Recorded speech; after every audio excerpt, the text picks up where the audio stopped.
Hi, I'm here at the Millionaire Corner. I'm at the Writer's Block, and I'm talking with Kent about what you should be checking out on our website. How you doing today? I'm good, Heather. How are you? I'm very good. So what should our readers be looking for? Did a story about the cities in America that have the highest percentage of retirement age people. And as you might figure, a lot of them are in Florida and Arizona. But the one that has the highest percentage, oddly enough, is Pittsburgh. It's got over 20% of its population that is over the age of 60. There's some theory that people that live in Pittsburgh just don't leave. Okay. Also, Pittsburgh has a lot of parks and a really good public transportation system, which older people prefer. Mm-hmm. The rest of the cities on the list, most of them are in Florida and Arizona, although there's a couple others. Mostly the weather is what attracts the older people, just because they can live wherever they want. Right. And we would all live in warm places if we could. Absolutely. Hey, what is the climate like in Pittsburgh? It's just like, we're here in Chicago. It's very similar. It's not as cold. Not as cold. Okay. Not as cold, but I was thinking, and I was like, well, maybe I was wrong. Maybe it is. No. It's chilly, and it's inland. It's not doesn't have. There's actually 3 rivers that run into Pittsburgh that makes the downtown area is just gorgeous. They've rebuilt it, and that has a lot to do with it as well. And we've done other stories as well about cities that attract retirees are the ones that are what it's called walkable or have good walkability. And that means you can walk to your bank, you can walk to your library, you can walk to your grocery store. And Pittsburgh, the communities around Pittsburgh have a very high walkability rating. Another story I've done, which I think is really interesting, is that many cities now are building what's called tiny homes or small homes. We're talking tiny. In one place in Atlanta, they've taken an old parking garage and converted it into homes that basically are the size of 2 parking spots. That's how small these places are. And people are living in these things because, A, they don't have to have a mortgage. You can pay for it, in like one paycheck. And you're paying property taxes, but you're not paying a mortgage. And millennials like it because for a lot of them that live in city areas, they will tell you that it's the city that's their home and their house is just a place for their stuff.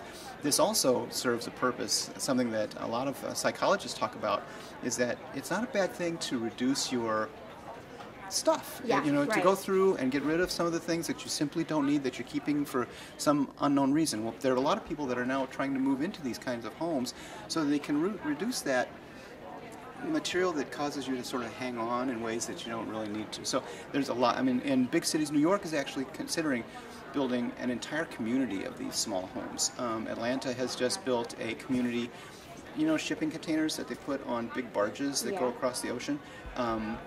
They're converting those and stacking them up on top of each other and then creating hallways in between them so people can live in those kind of things. Stop it. I was going to say, when are we moving in? Wouldn't that just be great? It's like the size of my closet. I can't, no. You have to be really friendly with the person that you live with in these situations. Yeah, especially since you're going to the bathroom where you watch TV. Right, exactly.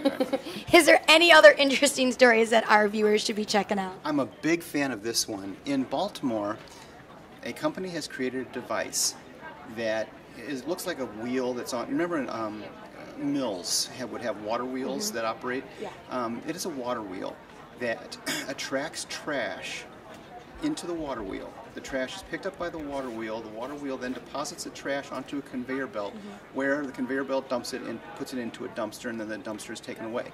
They've been using this in Baltimore now for several months. It picks up 50 tons of garbage in a month. Wow. And they're saying what they want to do in Baltimore is they have a harbor there that they want to make swimmable. And they say that this device is going to be able to make it swimmable in 6 years. And the technology, it's solar powered or it's run by the current of the river, so you're not using any electricity. And it just eats up garbage. And as long as you have people that are willing to take that garbage and then put it someplace else, you're done. The job is being taken care of by this device, and it's really the story is going to include a YouTube video. There's a YouTube video of the device working that's already had 1 million hits, and they're thinking about putting a webcam on it so that you can watch as it operates, because it's really kind of a fun device to watch. And if you're into the environment and into clean water, it's something that would be of real interest. Wow, these are some great stories. How you doing today? Oh, well, thank you. And yourself? I'm doing very well. So what stories? Okay. So what stories should we be looking for? Well, on my blog this week, we're taking a look at Hollywood collectibles.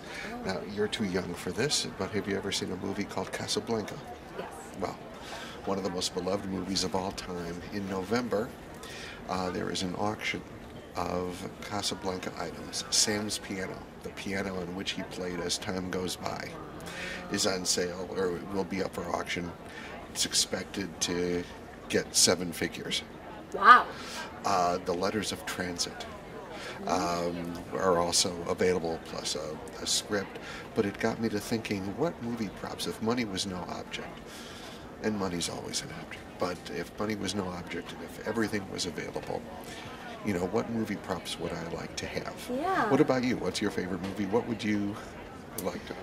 There's a coat from Legally Blonde 2 that I called about, and they told me that it was made just for Reese Witherspoon to wear in Legally Blonde 2, and it's by, oh gosh, what is the brand name? I think it's Trina Turk or something like that, and it's pink with like a gingham design on it, and I wanted it, and I couldn't get it, and I was really upset because I would have paid a lot for it.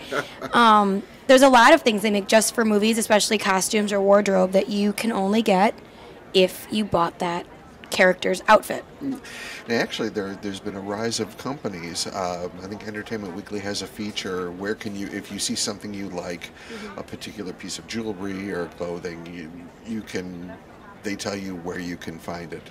But these collectibles are memorabilia, Hollywood memorabilia, along with sports, are among the most popular collectibles.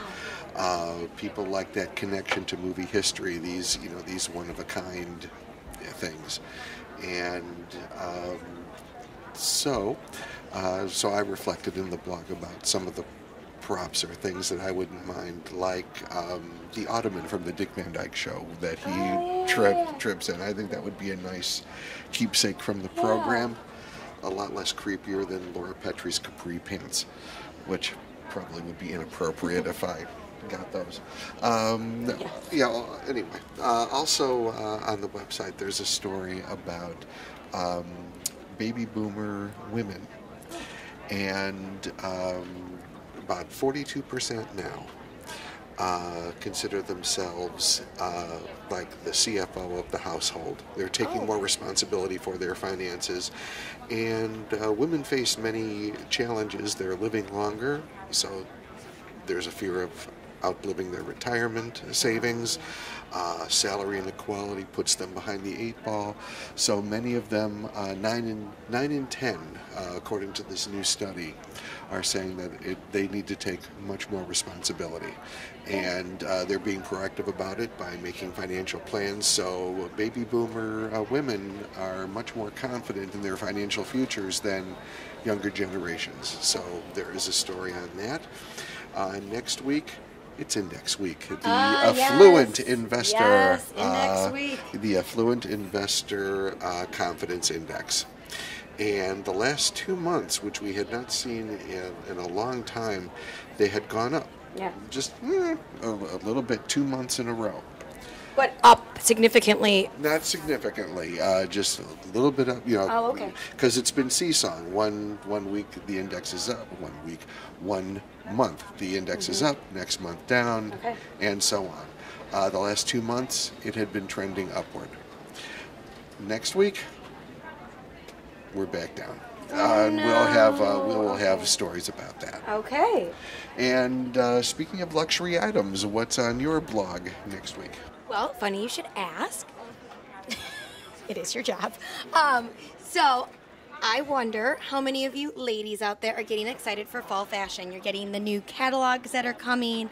You see the new handbags that are being offered by Chanel and Gucci, and you want a new bag. You want new shoes. You want a new coat, whatever it may be, and you're thinking, where am I going to get this extra, $2,500 plus to get these items? Or even if you're looking to get $500 just to go on a little shopping spree.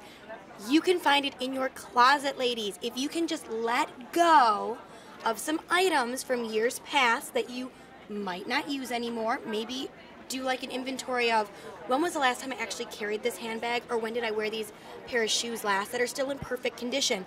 I show you how to consign your items so that you can get money so you can buy new things.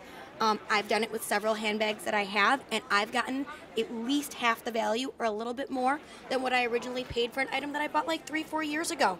I think that's sort of a win-win. So maybe you're not ready to part with these luxury items that are in your closet. No problem. Here at the Millionaire Corner, we tell you how you can check out our best advisor listing, and they can maybe show you how to put a little extra money in your pocket to fill your wardrobe. I'm Heather Kiley.